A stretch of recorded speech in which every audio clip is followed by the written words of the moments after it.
mingi ya banyukama o bazo tambola na mikanda ya court order to ba jugement ya court bazali na confusion ezo concerner bino bo partager émission oyo partout na Afrique du Sud na ba province nyon surtout bo sala ete ekomela nyukama nyon surtout oyo na kati ya communauté congolaise nouveau venu nyon surtout mutu azo tambola na mukanda ya court o ezali ko concerner ye na court order ya liboso bayike bana mboka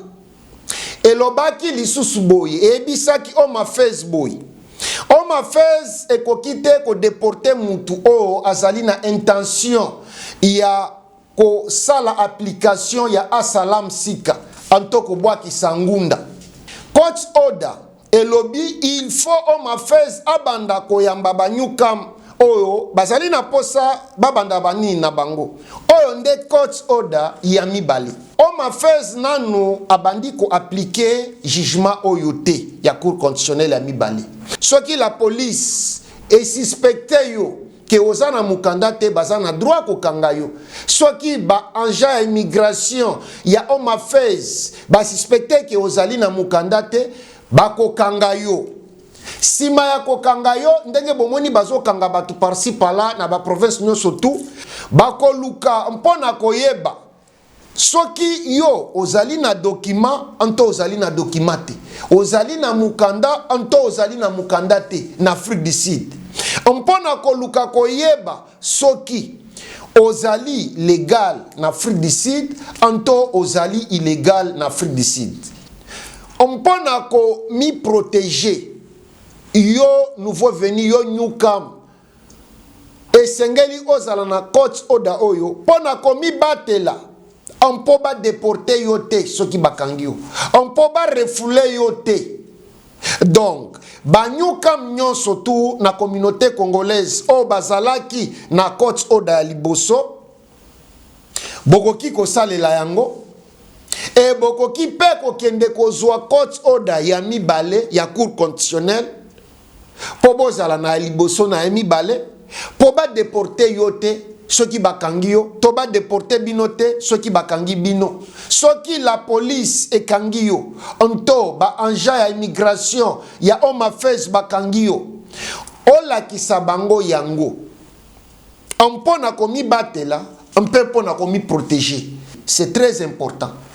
nazawana pona ko informer bino ko éduquer bino esengeli boye ba ete court order ezali mukanda te o ezo permettre yo o sala na kati ya Afrique du Sud ezali pe mukanda te oyo ezali ko confirmer légalité na yo na Afrique du Sud lokola mutu court order ezali mukanda ezali ko confirmer légalité na yo te na kati ya Afrique du Sud court order ezali kaka mukanda oyo ezali ko protéger yo par rapport ya ba déporter yo te soki bakangi yo na la police to na home affairs ba refouler yo te soki bakangi yo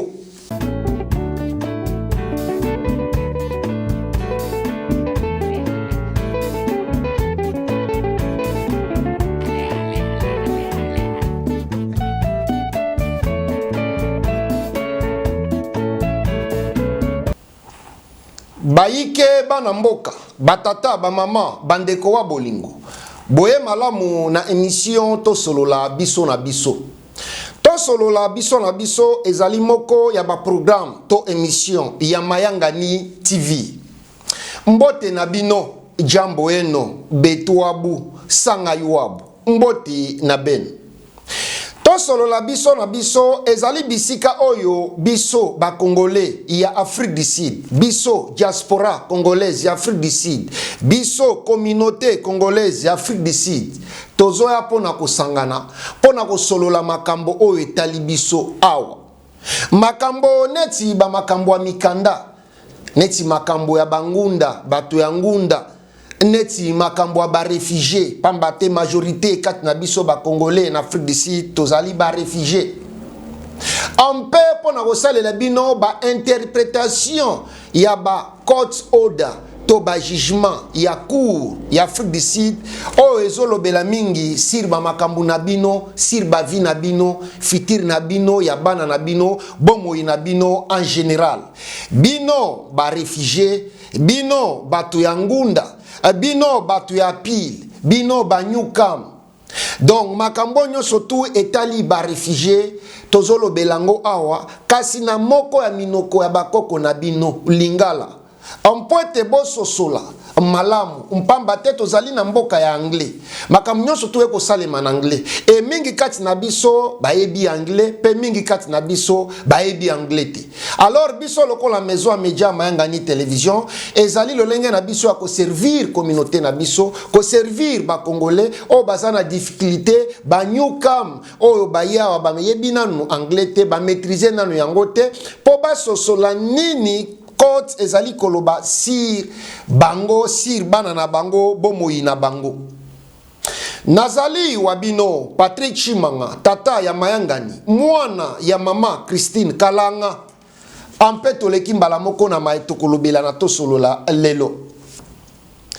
Na ye na lombangu bayike bana mboka pona komanyolela bino kopesa bino lumière sir différence o ezali entre bakot oda mibale to ba jugement mibale ya bakot ya Afrique du Sud o elobamaki sir makambo ya ba réfugié mingi mingi bato ngunda to ba Newcam ba nouveau venu na Afrique du Sud.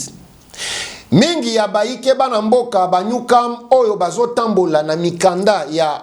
court order to ba jugement ya court oyo bayaki mais on m'a fait zambaki bangote mpamba te bandaki koyamba batute mais ba court order ebimaki ya liboso ya high court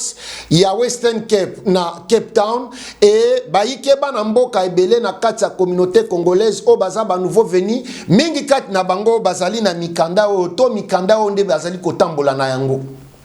Mais deuxième jugement ya court payé mais epesi bango confusion bazolinga bayebite est-ce que oya liboso ekwei est-ce que nini kokomela bango nini sengeli basala yango na ye na lombangu pona komanyolela bino kopesa bino bopole nini ezali différence entre ba jugement mibale oyo to ba court order mibale oyo.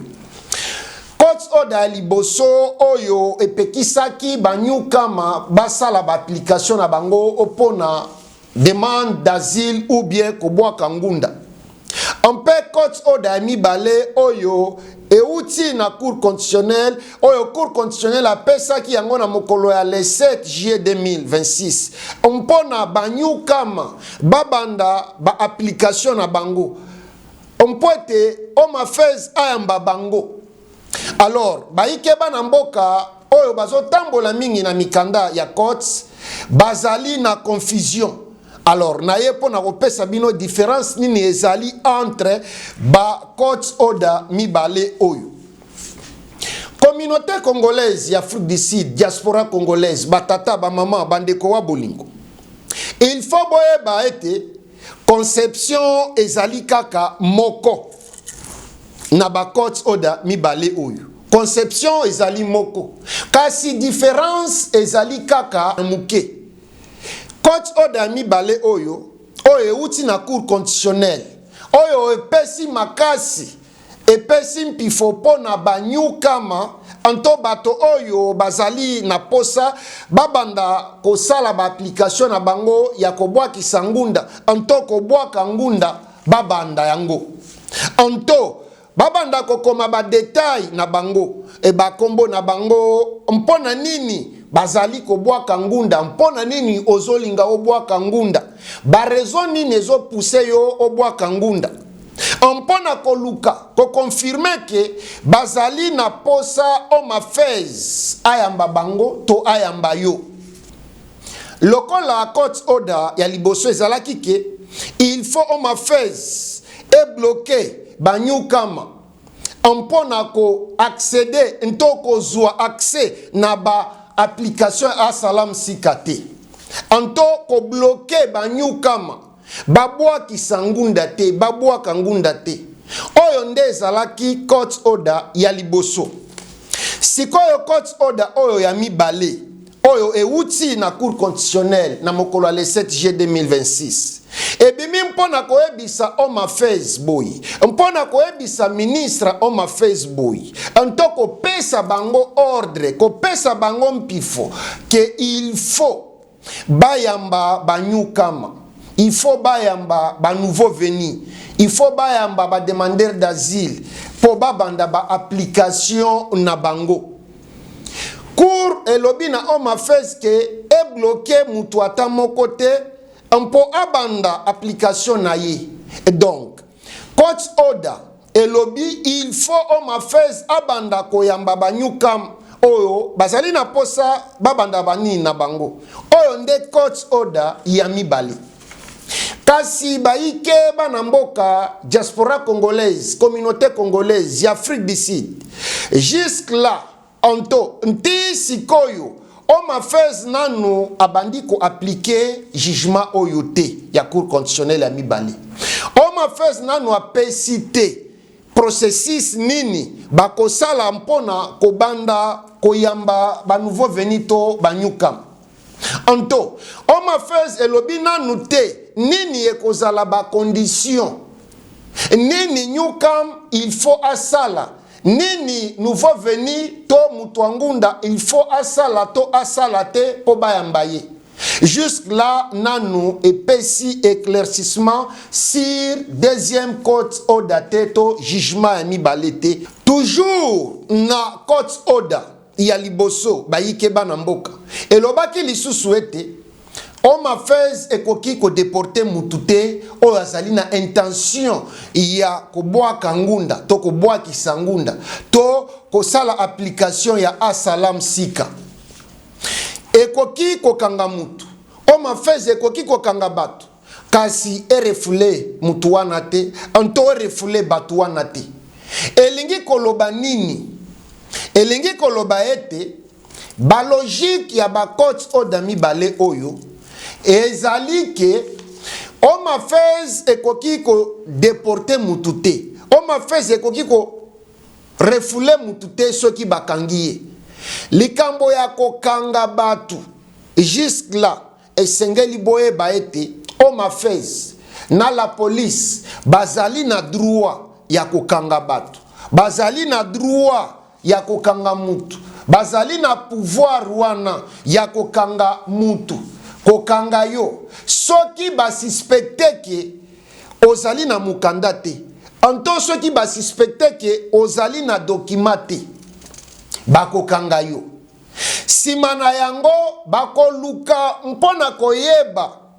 ke ozali na document nto oza na document te. Mukanda nini to document nini ozo vanda nango na Afrique du Sud. Mpona koluka koyeba soki ozali legal na Afrique du Sud nto soki ozali illégal na Afrique du Sud. Kasi oyo est concerné ko déporter yo onto ko zongisa yo na mboka na yo selon esprit ya court order, il faut Oma Facebook epesa yo d'abord chance ya koyoka yo, c'est-à-dire kokende na processus ya application na yo ko permettre yo osala application na yo soki ozali demandeur d'asile. Kasi lokola Oma Facebook nanu ebandi koyamba batu te, lokola Oma Facebook ezoyamba banyukam te, batu bazo salela court order to jugement ya court. Elingi koloba ete court order ya liboso ya High Court ya Western Cape oyo ebimaki na court order ya mibale ya Cour constitutionnelle ya Afrique du Sud oyo ebimi. Court order ya mibale eye ko finaliser court order ya liboso.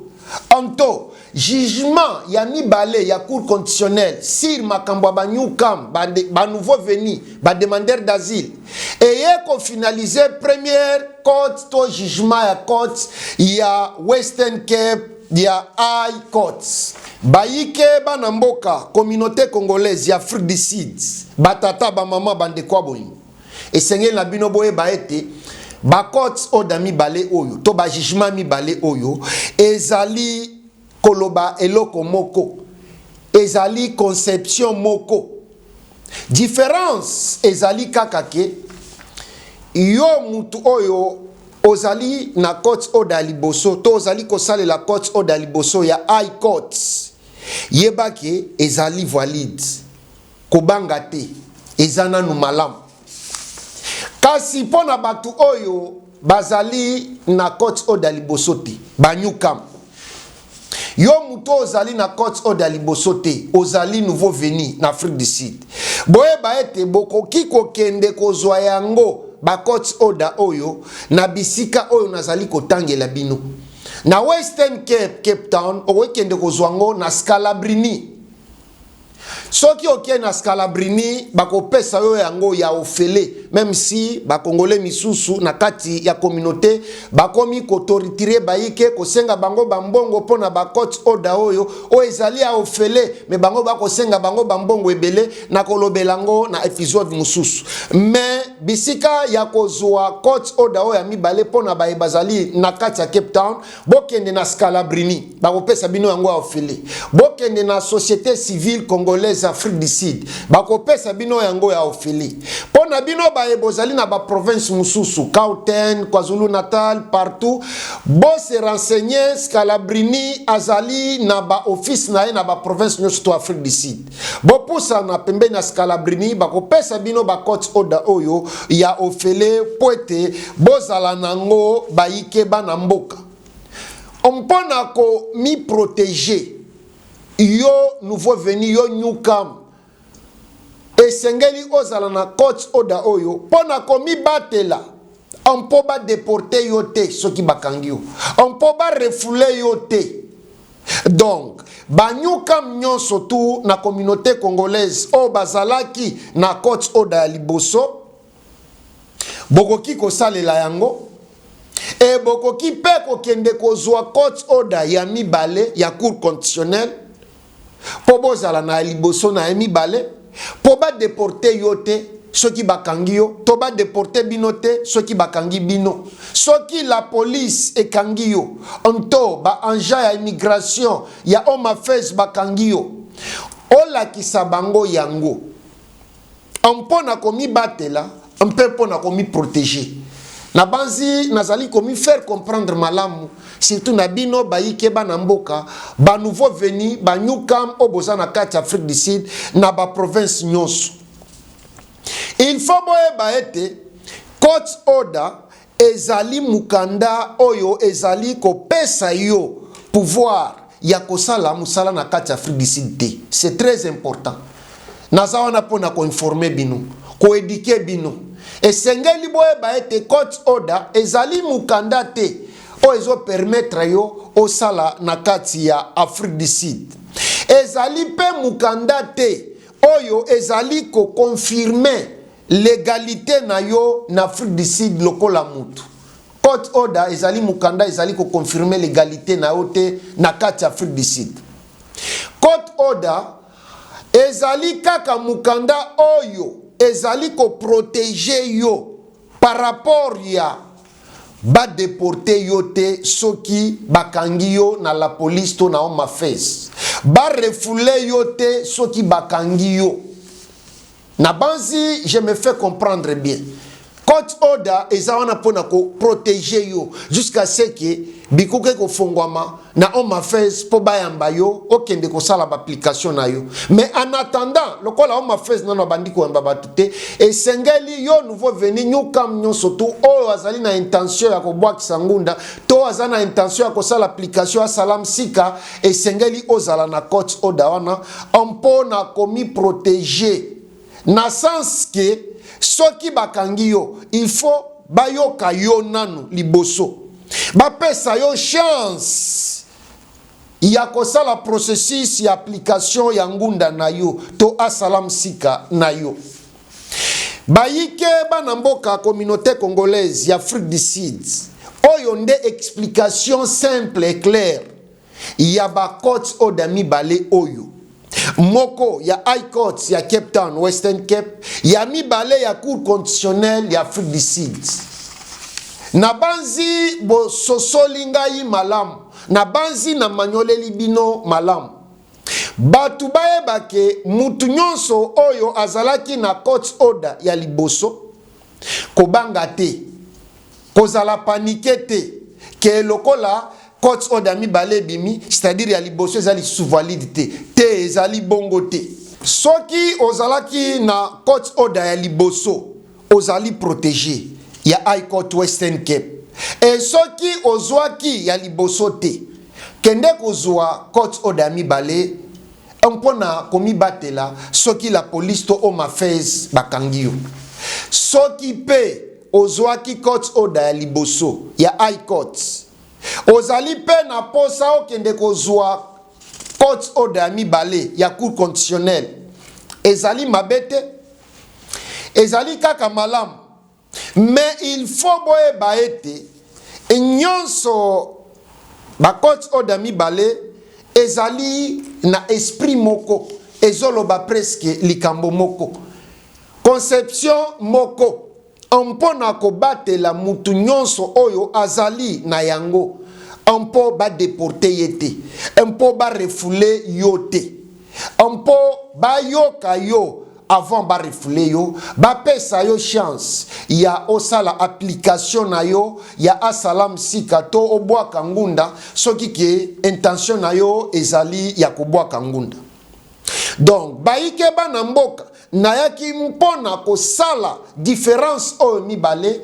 mpote bososola malamu, bozala na compréhension malamu ya ba court order oyo ezo concerner bomoi na bino. Mingi bino bato oyo bozo tambola na ba court order, mingi bino banyukam to ba asalam sika oyo bayambi nanu te na communauté congolaise ya Afrique du Sud. E na ye komanyolela bino yango malamu na munoko oyo bino bozo yoka, na moko ya minoko ya bakoko na bino, moko ya minoko ya bakoko na biso lingala, na lobeli bino yango na lingala facile. Mbala sima tokoyela bino chiluba facile, tokoyela bino kikongo facile, tokoyela bino pe swahili facile, de façon ete bozala na compréhension ya ba jugement ya court order ya Afrique du Sud o ezo salema na anglais. Mingi kati na bino boyebi nanu anglais te, boza banyuka, boza ba niveau veni, alors bozala na facilité wana ya ko comprendre nini makambo eko salema. Soki nanu s'abonner te na chaîne YouTube na biso Mayangani Télévision, s'abonner. Et yo réfugié mutu angunda olandi message oyo kozala égoïste, koyoka kaka yo moko te, partager ango ekomela mutu nyonso tu azali réfugié, mutu nyonso tu azali asalam sika, mutu nyonso tu azali mutu angunda, de façon que bazala informé, bas s'abonner, bazala au courant ba update sa makambo nyonso tu ezo concerné bango na kati ya Afrique du Sud. Bozala ba égoïste baike bana mboka mingi ba réfugié, banyukama, batu angunda, batu ba asalam sikas. Donc, na mukuse baike bana mboka court order ya cour constitutionnelle, to jugement ya cour constitutionnelle Afrique du Sud, et nango kaka ko confirmer court order ya High Court, to jugement ya High Court ya Cape Town, si banyukama, to ba nouveau veni na kati ya Afrique du Sud. Na banzi communauté bososo linga malam, nazali wabino Patrick Chimanga Tata Mayangani, journaliste d'investigation, moi na mama kalanga, nga na bino tomonani mbala sima na épisode ya sika anto na prochaine émission na biso na kati ya Mayangani Télévision, mais na émission na bino to solo la biso na biso ba congolais ya Afrique du Sud, diaspora congolaise ya Afrique du Sud, pourquoi pas ya mokili mobimba. Nzamba abatela bino, abatela biso, abatela mabota na bino, abatela biso, tomonani mbala sima. Merci beaucoup, mpe goodbye.